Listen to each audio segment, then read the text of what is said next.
It's Cash Color Cannabis, a higher level of conversation on LivehiphopDaily.tv. And this episode is sponsored by Sow and Reap. Created by Charity Parsons, Sow and Reap creates luxury experiences and excursions for connoisseurs. This month, we'll be teaming up with Sow and Reap to gift 2 of our followers with a chance to take part in the Sow and Reap experience. So click the link in the form. It's in the bio right now. If you're watching the show, follow us on Instagram. It's in the bio. And at the end of the month, we'll choose a winner to receive either a 25% discount on a 2022 excursion or admissions to a supper of their choice. So trust me, follow Sow and Reap right now. You won't want to miss out on this opportunity. And make sure you hit the link in the bio, see if you can win. All right, man, without further ado, man, I got a newbie in the building, man. What's up? Got a newbie in the building, man. It's your first time here. I got my boy Jordan Campbell with Splitlite. And I always got a little story about people, especially when I have to introduce somebody. And the one thing I can remember about Splitlite is I got one in Vegas. I definitely remember that. And I remember walking by you being like, yo, what up? And I wanted to say what's up. And I'm like, there's so many people in there. We was at the Dice Mixer, matter of fact. There was so many people in there that I didn't get a chance to chop up with you. But by the time I got back home, I realized, boom, he's in Atlanta. That brand is dope. I actually think it's kind of a cool concept. I was like, I gotta get him on the show when I get a chance, and February was the chance. Right. I appreciate you bringing me out, though. No doubt, man. All right, so for those, being that this is your first time, for those who don't know of you or aren't familiar with the brand, just introduce yourself. All right, so my name is Jordan Campbell. Like you said, I am an Atlanta native, born and raised on the south side, right off of Old National, and I was talking a little bit about my background. I went to school, did a few things in Georgia State, and then transferred to Clemson. But came upon this product, right, or developed this product, excuse me, and it has transformed into now a business as well as a brand. So I know we're gonna dive into all the like details and like facts, you know what I mean, like get into all the ins and outs of it. But like as like a summary, that's essentially where I'm from, what I'm doing, and kind of what the move is. That's what it is. So you're a native ATLian. Right. That's what's a Grady baby in the building, man. What made you go to? It's crazy because we was just talking prior to this, and we was speaking, and you talked about going to Georgia State, and you jumped to Clemson. What was that? like who? That's a big jump. Nah, it definitely was. So for a moment too, which is like the ironic part about it, I remember senior year of high school, I was thinking like, man, I wasn't gonna go to school. And I remember I had a friend. She just pulled me aside and was like, look, I'm going to Georgia State, so you might as well just apply too, And I went, and then I got in, and I got into Clemson too, but I couldn't afford it the first year. Like out of state tuition, I'm from from Georgia, so can't really do that. Like so, it was just kind of like an issue. But I had a plan. All right, cool. Well, I'm gonna do a little entry courses here, and then I'm gonna make that move. I knew it was gonna be like a jump, like a big risk, and I just remember just thinking like, man. Like I wasn't gonna like going to Georgia State in the beginning, but it was dope. Like I loved the experience, and I transferred to Clemson, and it's a whole different like lifestyle. That's a city. It's a whole different, yeah. It's completely different. So, and I remember hating it the first year. I was just like, why did I come? Bro, it's a lot. Like I've been down in that area. That's why I was like, what made you go there? Because it's talking about Clemson. The school almost like takes over the whole city. Yeah. It is its own city. But my sister went there, and I remember just. All the 4 years of high school, she was the 4 years of college at Clemson. So I just kind of like got used to just going to like the environment, and I liked it too. Like it was a cool little like scene from the outside. I didn't know what was going on like on the inside, actually like going to class and actually, being on campus. So, but that was kind of like what steered me in that direction. And also my mom too. My mom was a big supporter of me. Pursuing engineering at Clemson, because that was kind of like the whole goal in the beginning. So just like, so you went to school for engineering? Yeah, that's what's up, man. All right, so before we get into the Splitlite story and all that good stuff, talk to us about the first time you discovered the plant. Like, when was the first time that you consumed? So I knew about weed forever. I just never did it until like I was like 19. I remember I was like I said freshman year Georgia State. I was going through something and. I had people that was there. I'm not gonna put their name out there. They were good people, but they introduced me to it for the first time, and I tried it, and I didn't really like feel it like that. But then like after a while, the first time really getting high for real, I remember just like hotboxing in the car. It's the first time I ever got high, and I'm gonna say before we even dive into that too, because I don't want to talk about everything now. I'm freely. Like my own boss. I don't work for no corporate America. I don't work for anybody. Oh, he said he ain't got to censor himself at all. So I ain't to censor nothing no more. So it's kind of like the good part. But yeah, first time doing it was definitely first year of college. That's what's up, man. And so you're still a consumer, obviously. Is it on my face? Nah. I'm always fearing that too, because actually, I'm gonna be boldly honest. I'm taking a month off smoking starting on Monday, right? I'm gonna take a month off. Okay. And I thought to myself, when the first time I smoke after I get back, you're gonna clearly know. Yeah. You know what I'm saying? I'm high as shit. You're gonna clearly know, man. Yeah. No, it's not written on your face, but I just assume, you lighters, you around weed all day.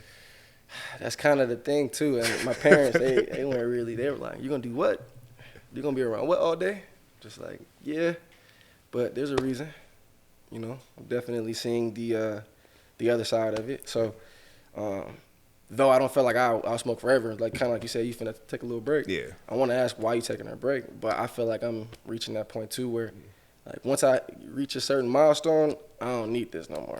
I feel you. It's the main reason I'm doing this because I feel like I needed to. I've been saying this to myself for like at least 2 years now that I'm gonna take a month off, and then before you know it, you still lighting up another one. Man. So I said, you know what? Nah, I'm gonna do it. I knew it. Keep them around too. All y'all smoke. Yeah, exactly. Like that's why I still smoke. I'm in a bad area, but next week next week I'm all by myself. And I said, that's the best time to start it. I actually did it for the last 48 hours. I hit a blunt right before I got here, and that's how I know I'm gonna be fucked up. When I smoke, if it took me 48 hours, my whole body was like, then I hit it 3 times, and I know I sat on the couch was gone. So I'm like, I feel you. So that's the main reason, man. I just want to I gotta take a break because I've been promising myself for a second. Clear your mind, clear your palate, reset, hit the reset button. There's nothing wrong with doing that. There's nothing wrong with that. Sure. I believe in hitting the reset button on everything, including life, including business, man. Like sometimes you realize you got to do something else. And speaking of that, prior to Splitlite, what were you doing before you were doing Splitlite and living a full entrepreneur life? So, I grew up in the gym, not like the weight room, but the gymnastics. My parents' gymnastics program in College Park. And I was always like helping and just kind of like being there and flipping and like around and stuff like that. Down south niggas can flip. Like that's what I learned the minute I got down south. Like almost every dude you meet can do a flip. Hey man, if someone can flip, please let me know. I definitely like to see it too. But nah, definitely like I just grew up in my parents' gym, and I used to work here and there. Like I said, I just always was just into sports. I played basketball. I did like a few things in there. I had hobbies and like friends, stuff like that. So. Like I just did a lot of things that kept me like active and like creative and stuff like that. So that's pretty much kind of like my perspective on it. So. Word. All right, so let's talk about Splitlite now. How does speak to us about how the idea to use lighters as your entryway into cannabis. Like how did that idea pop out? So the summer of 2014. I was in LA for an internship, and I was on the phone with 2 of the homies at the time, and we were just talking about a bunch of stuff, and just the idea came up, and I like sat with it for like a year, because I had to think about it. And I'm like, if you're gonna make something, you have to do that real analysis on is it really worth your time? Because that was a piece I knew the whole time. Like, do I want to dedicate 10 years? To do something, you. And I think around like 2015, I actually started like building it. 2016, got it patented. 2018, went to China to actually see the manufacturer and see the process for myself, because at that time I had put a chunk of money into it, and I needed to make sure that like, I wasn't getting screwed over. So you went all the way to China? Yeah, I flew to China, and that was a whole thing. That trip changed my life for sure. What was it like going to China? I mean, for one, it's dope that you were that involved in trying to make sure that you got your brand off the ground. Like that's right. Super dope. I applaud that. But what made you go to China? So during the years in college, I actually reached out to a bunch of people. This is like during like the grind, season of stuff. And I found a company that had a connection in China that can manufacture the lighters. So as we were like developing the product, it got to a stage where like, all right, well, is it time to pull the trigger, right? Like, are you gonna, move forward with this as the final product, if this is the final product? Big idea. Right? And I had to just kind of like see it for myself. And I knew that I needed to test it too, because as a consumer, I needed to understand what they needed to like feel, like what's the experience. And the thing is, I got all the way to China, and to realize actually the product didn't work. Like the lighters, swear, like the lighters didn't work. And I'm talking about, and I had my homie, and I'm so shout out to Evan, who just like last minute was like, bro, he's like, what are you doing? I'm like, man, I'm finna go to China. He's like, bro, I'm coming with you. I'm like, cool. You know, the more the merrier. Need some support, you know. And he like recorded like just the video just to like, you know, be there, because there's no black people in China. I'm like an alien essentially. I believe you know that. What I'm saying? Like it just everywhere you go, you know. But he was there, like held it down and just like captured everything. But this was right before COVID. This is 2018, so COVID hit in like 2020, like March of 2020. So like I got there at a good time, but like even then I saw people wearing masks. Like that was like a whole thing with like the air pollution and like. That's what I was saying. You know, I actually seen that a lot. Like from people who come from China and shit, they will wear their masks anyway. Like we was almost the new ones. Right. Yeah. I mean, people had like, it's just like a thing, right? So, you know, while I was there though, I remember just like realizing how important it was that I had to eat, and I couldn't eat all the food that they ate, right? Yeah. Cause I have Crohn's, so it's like my stomach is like real sensitive. Okay. So I was out there with Evan. I was struggling. I'm talking about like every day. It was just like. And how long were you out there? I was out there for a week. And it felt like a month, felt like almost a year, you know? It was just like, it just felt like forever, because no one speaks like, I'm over here Google translating everything, you know what I'm saying? I'm just showing people just like, just tell me how to get here, please, you know what I'm saying? Hold up, let me get my phone real quick. Yeah. Hey, how do I say?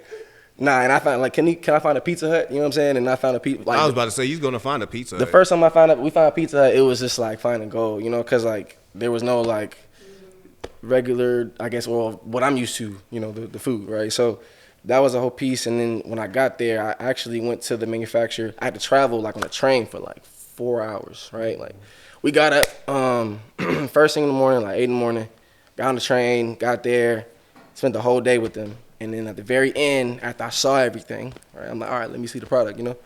I tested it with like actually a Swisher, one of the Gaines Dutch, you know, Swishers, and it didn't work. So I was just like, all right, but this is the piece where it was important that my engineering background came into play, because now I knew, all right, cool, what I got to do now to figure out the answer to this problem.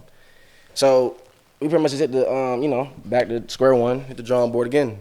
You know what I'm saying? Like there've been many times in situations where like, all right, could have just been like, all right, just throw this away. You know, it can't be done. Like nah, like what are you doing? Like you can't do this. You know, you're going to go to China. Like, but get there. You know, even though it didn't work out, like I said, I just was determined to give the people a beta. You know That's what what's up, man. Well, you brought it to life. I mean, I would have that China trip alone was a lot. It was a lot. Definitely an experience. For sure. Definitely an experience. So you took that experience and you definitely came back with an amazing idea, and you came back with an amazing vision for the idea. Mm-hmm. Talk to us about what Splitlite is exactly. You know what I mean, and what makes it so special. Yeah. So I remember going to, and this is also in college, going to like career fairs, right? Like that whole space. I remember my first career fair, I like freaked out. Like I remember calling my mom. I was like, "Ma, can't do this." Like it was just a bunch of like people with suits. You know what I'm saying? Like I don't really know how to like. I have no experience. But I remember after like just stepping into it and getting used to it, I realized like, all right, this is how you communicate. This is how you do this, and you know. And then I took that and I translated it into the cannabis industry, because even when you go to trade shows or go to places, it's the same like vibe. Like people have their business, they have their, you know, their product or whatever it is, and you have to figure out, all right, cool, like how can I help you? Like you can help me. You know what I'm saying? Like being able to actually be mutually beneficial. So I just kind of, during the whole like process, I was going to like trade shows just to walk around myself, just to see it. Because I remember going with like the first little like 3D print, just to walk around and show somebody, be like, hey, what you think about it? You know what I'm saying?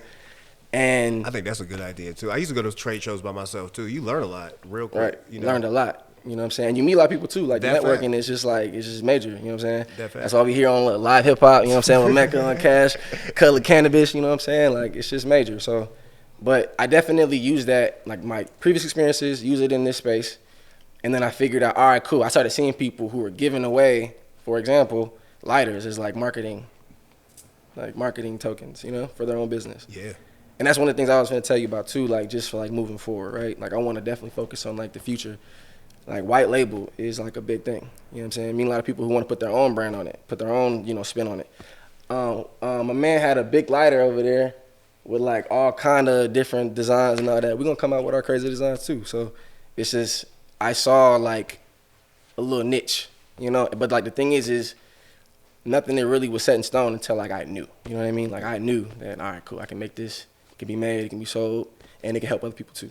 So. You did hit a niche because when I first saw it, I just needed a lighter. I remember you passing it off, and you're right. This is like the easiest thing to give away to people when you're at one of them conventions, especially something cannabis related.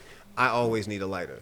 So you passed me a lighter, and I saw the hole in it, and I was like, oh, so if I wanted to, just put my blunt through there, you can crack that right there, empty the guts, roll up, and you got a light right there. Right. That's perfect you segue. Smart. Appreciate you smart for that. Look, let me do a little demonstration because I was waiting for the time please to do. actually like show please it. Do. You know what I'm saying? Are we clapping? Are we doing this? Are we doing this? Set it up. So, for those that don't know, everybody, my folks in the room. First of all, how y'all doing? I didn't even really, let me say hi to everybody again. Everybody good? All right, cool. So, all right, for those that don't know, there is a hole in this lighter. It's, first of all, the Splitlite is a combination of a butane lighter and a blunt filler. It's 2-in-1, fully patented. If you are a cigarillo smoker,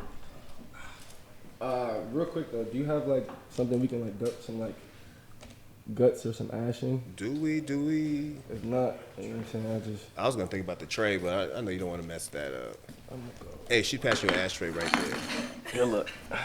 Teamwork, cash color cannabis. That's how the things happen. All right, cool. So, like I said, I'm gonna just take a white out.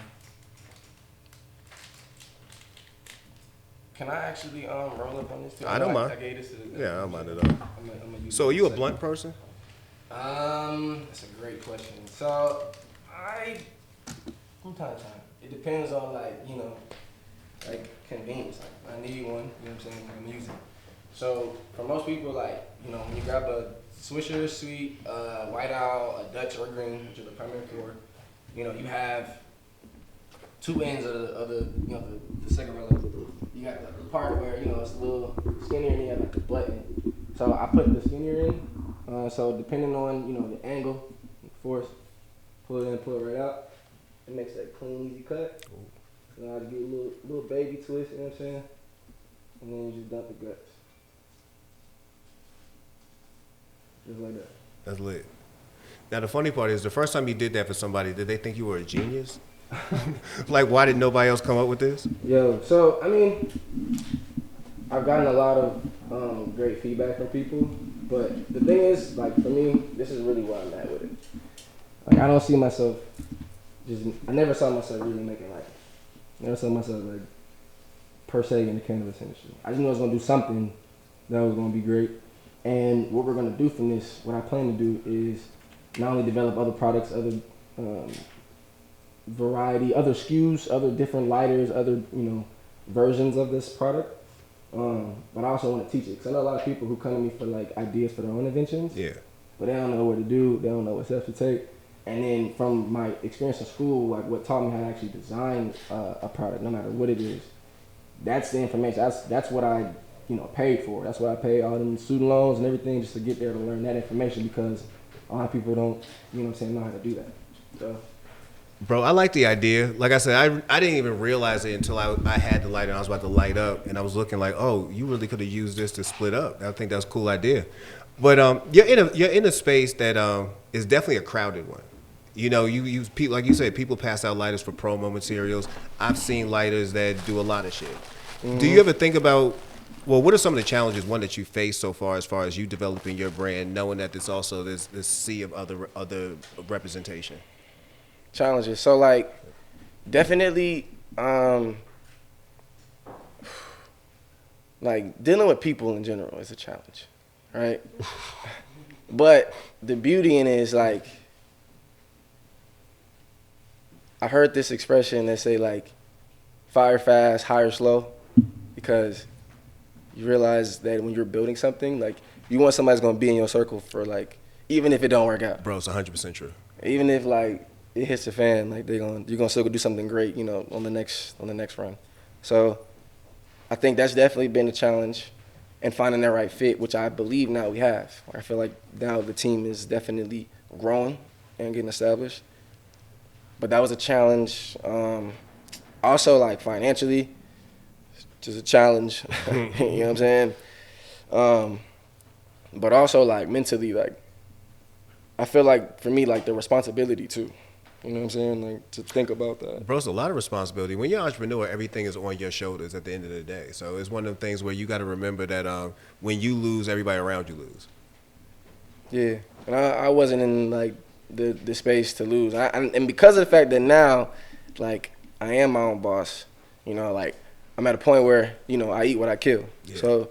And we hungry, so we gonna get it. Bro, I love that, man. One of the dudes I worked for when I first got down to Atlanta used to say that term. We eat what we kill around here, man. That's real. That'll put a different level of motivation in you, especially when, again, you're feeding other people. It's not like you're by yourself right this second. So. Yeah, I got the whole team in here. What up, y'all? So what's it like trying to get into stores? Like, are stores been open as far as trying to hold it? No, that's a great question too. I remember literally last year was the first year that I decided just to get outside and just like push it for real. Like even when we were at like MJ BizCon, I met you the first time at the mixer. But even then, I didn't have a real product. Like I was just like, it was a concept. Like I remember that was the first time I met Mike Tyson too, and like gave him the concept, and he was like, shook my hand. He was like, good luck. You know what I'm saying? I was like, bet.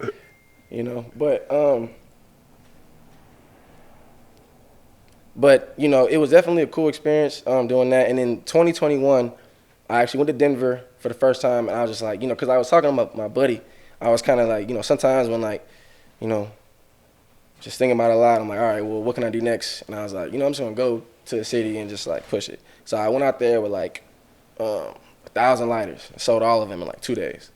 And I was just like, all right, cool. Yeah. So now let's do it again, but let's go somewhere else. And I went to Cali, sold all of them again. And then I went to New York, I sold all of them again. But I realized I was spending more money than I was making. So I was just like, all right, let me kind of relook at, how, I'm structuring my time and everything, because a lot of the traveling and stuff. So I went back home to Atlanta, and I actually started to, like, make some, I was like, let me go back home to Atlanta, do the same thing. And I started making more relationships here where now, we have it in the hands of, like, wholesalers and master distributors and people who want to, like, take it to the next level. So, it's just more so a matter of time until we have more colors, we have, more potential collaborations, and then be able to grow into something else. Because, like I said, I personally feel like I can do more for the world than just make a lighter.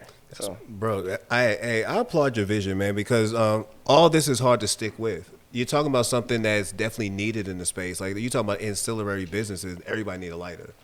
True. But at the same time, you got people like Bic, who've been around for forever, and people just kind of know their name. Like, you almost will call it a Bic before you call it a lighter. Mm-hmm. So you jumping in the fight, knowing what the fight is, and you're definitely taking it to the champ. I like for sure. that. And we black owned. Like we're actually in the process of filing for our certificate as like a certified minority business, which is a big step too. So I know that's a big piece. I heard someone on the radio today, which was crazy because we doing the interview. Mm-hmm.